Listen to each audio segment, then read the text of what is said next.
গুড়া নাম না আর হবে না রশি আর হবে না রশি না হবে না কোনাত খালি কোনাত দিলে ওই কোনাত দিলে কোনা দিলে তো তার রশি গুড়া রশি টান দে আর রশি টান দে আস্তে আস্তে করেন আস্তে আস্তে করেন আস্তে আটু টান দেন আটু টান দেন টান দেন টান দেন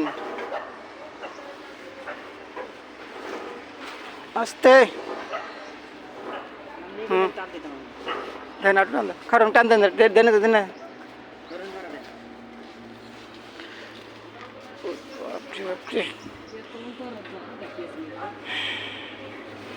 এত রশি আরো কাজটা শুরু করতে তো সেবার ভেতরে কাজ করা যায়